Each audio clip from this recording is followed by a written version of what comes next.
في الفيديو اللي فات اتكلمنا عن ان سعادتك عمرها ما ترتبط بحد، وانك لازم تكوني مكتفية بنفسك قبل اي حاجة. لكن ساعات الواقع بيكون اصعب. ساعات بنلاقي نفسنا عايشين احساس الفقد، احساس ان في حد كان موجود جوانا وبقينا متعودين عليه وفجأة مشي. الفقد ده ممكن يكون بإرادة الشخص التاني وممكن يكون غصب عنه. النهاردة عايزين نطبطب على نفسنا ونتكلم ازاي نقدر نتعامل مع النوعين. النوع الأول، الفقد بإرادة الطرف التاني. ده أصعب وجع لأنه بيخلينا نسأل نفسنا ليه سابني؟ ايه اللي ناقصني؟ ايه اللي انا قصرت فيه؟ الحقيقة ان القرار ده بيعكس شخصيته هو، مش انتي. اوقات بيمشي عشان زهق، عشان مش عارف يقدر قيمتك، او يمكن لانه بيدور على بديل. وده مش ذنبك، ما تعيشيش حياتك في جلد ذات.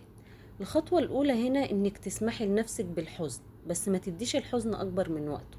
الخطوة التانية، افتكري دايما انك مش محتاجة وجوده عشان تبقي مكتملة. والخطوة التالتة، حولي الطاقة اللي كنت بتديها للعلاقة لطاقة تديها لنفسك. تعلمي حاجة جديدة، اهتمي بشغلك، بجسمك، بنفسك، بروحك.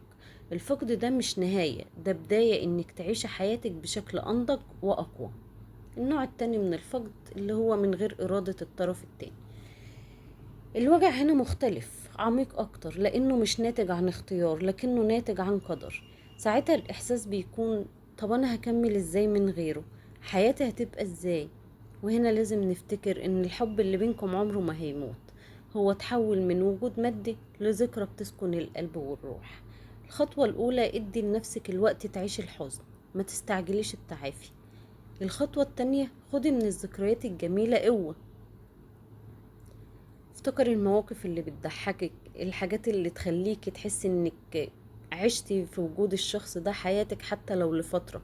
الخطوة التالتة، عيشي حياتك وانت عارفة ان اللي مشي كان هيتمنى ليكي تعيشي سعيدة وتكملي، مش توقفي حياتك.